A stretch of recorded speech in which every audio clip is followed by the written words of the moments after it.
যে ব্যক্তি একই সিম 5 বছর ব্যবহার করে তার কিছু গুণাবলী আছে।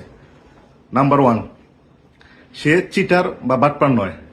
সে চিটার অথবা বাটপার নয়, এমনকি সে একাধারে 4-5টা প্রেমও করে না।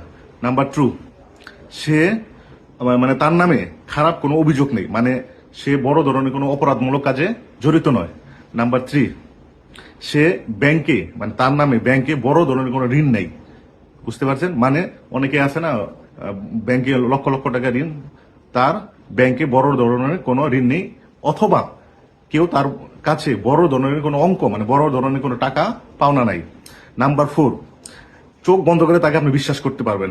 নাম্বার 5, সে প্রতারণা বা বাটপারির সাথে জড়িত নয়। নাম্বার 7, সে সর্বদা ন্যায়পরায়ণ অথবা মানুষের কল্যাণে কাজ করে থাকে। নাম্বার 8, সে সবসময় নিজেকে ভালো রাখার চেষ্টা করে। আপনি আপনার মোবাইলে ব্যবহৃত সিম কত বছর যাবত ব্যবহার করতে? সবাই কমেন্টস করে জানিয়ে দিবেন। ভিডিওটি সবাই শেয়ার করুন, যাতে করে কে কত বেশি দিন যাবত আপনার সিমটি ব্যবহার করতেছেন। সব ভালো থাকেন, সুস্থ থাকেন। আসসালামু আলাইকুম।